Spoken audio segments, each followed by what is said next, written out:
لیکن اس کے ساتھ ساتھ جو ہے ایک زندگی کو بھی آگے چلنا ہوگا. اسی لیے ہم لوگ دیکھ رہے ہیں کہ گریجول جو ہے اکانومی کی جو ہے وہ بھی ری اوپننگ ہو رہی ہے تاکہ لوگ اپنے کاروبار دوبارہ سے شروع کر سکیں. اچھا ڈاکٹر صاحب یہ بتائیے کہ منیاپولس میں منیسوٹا وغیرہ میں جو اس وقت ہنگامے چل رہے ہیں اس سے کچھ ایسا تاثر شاید یہاں پہ پیدا ہوا ہو, آپ اس کی تصحیح کر سکتے ہیں کہ کورونا کی وجہ سے اور خاص طور پہ ابھی جو واقعات ہوئے ہیں امریکہ میں جو نسل پرستی یعنی گورے کالے کی جو بحث ہے وہ کچھ دوبارہ ریوائیو ہوئی ہے اور اس میں متاثرین میں بہت زیادہ جو سفید فام نہیں ہیں بلکہ سیاہ فام ہیں, یہ کیا تاثر درست ہے؟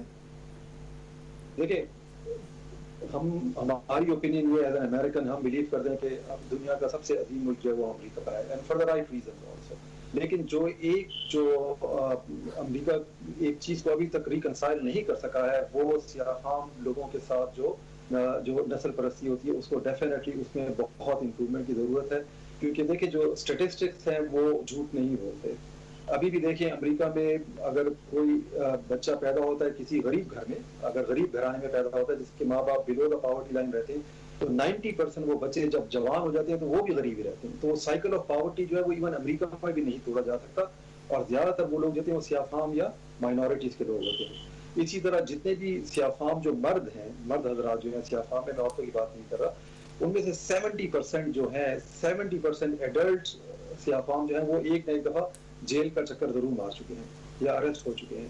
تو یہ نمبر جو ہیں وہ بہت ہی سٹیگرنگ ہے, اور ہم لوگ یعنی بڑی بدقسمتی کی بات ہے کہ ایک اتنے بڑے ملک میں, ایک اتنے بڑے امیر ملک میں دہائیاں گزرنے کے باوجود صورتحال ایسی ہے.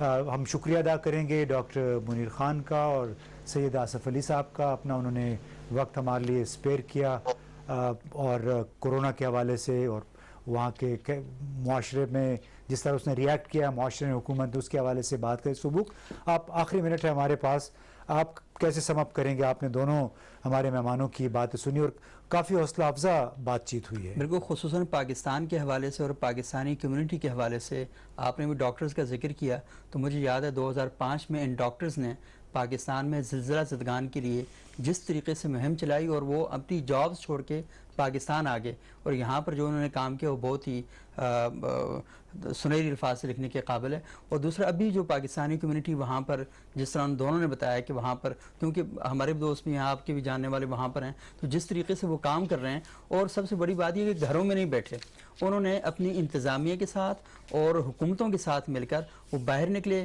ویلفیئر کے کاموں میں حصہ لیا, رمضان پورا وہ سڑکوں پہ رہے, لوگوں کے ساتھ اظہار یکجہتی بھی کرتے رہے, لیکن عملی طور پر کام کیا. تو میرا خیال یہ ہے کہ پاکستانی کمیونٹی نے اپنے آپ کو ری آرگنائز کیا اور دنیا کو بتایا کہ ہم کام کرنے پر جب آتے ہیں تو کتنے خوبصورت طریقے سے کام کرتے ہیں, اپنا نام بھی بناتے ہیں. بالکل بڑی زبردست بات ہے, اور شاید نوٹ کرنے کی یہ بھی ہے جو ہم گزشتہ سیگمنٹ میں بھی ہم نے بات کی کہ ایسے ممالک جہاں پہ قانون کی عملداری بھی ہے, عوام کے حقوق کا احترام بھی کیا جاتا ہے, اسی کی وجہ سے عوام میں اپنے فرائض بھی ادا کرنے کا ایک جذبہ پیدا ہوتا ہے. تو وہی پاکستانی جو یہاں پہ گن پھیلاتے ہیں, سگریٹ پی کے ادھر پھینک دیں گے, قانون ریڈ سگنل پہ گزر جائیں گے, باہر جاتے ہیں تو نہ صرف تمام قوانین کا احترام کرتے ہیں بلکہ اپنا نام بھی روشن کرتے ہیں. جو اپنا کا ذکر انہوں نے کیا, آل پاکستان نارتھ امریکن ڈاکٹرز کی ایسوسیشن ہے, تو یہ بہت خوشائند باتیں ہیں. ہم دعا کرتے ہیں, آپ بھی اس کے لیے کوشش کر رہے ہیں, ہم بھی کر رہے ہیں کہ پاکستان میں بھی قانون کا, آئین کا بول بالا ہو, لوگ قانون کا احترام کریں اور اسی کے ذریعے معاشرے ترقی کرتے ہیں. اور اسی دعا کے ساتھ کہ اللہ کرے پاکستان میں بھی جلد از جلد قانون کا بول بالا ہو, تمام لوگ اپنے صرف حقوق کا ذکر نہ کریں بلکہ اپنے فرائض کو بھی ادا کرنے کی کوشش کریں. جس کے ساتھ ہی میرا گھر میری جنت ہمارے اس سیگمنٹ کا وقت ختم ہوتا ہے. انشاءاللہ دوبارہ آپ سے ملاقات ہوگی آئندہ آنے والے دنوں میں. مجھے اور سبوک سید ہمارے ساتھی تھے, ان کو اجازت دیجیے. شکریہ, شب بخیر.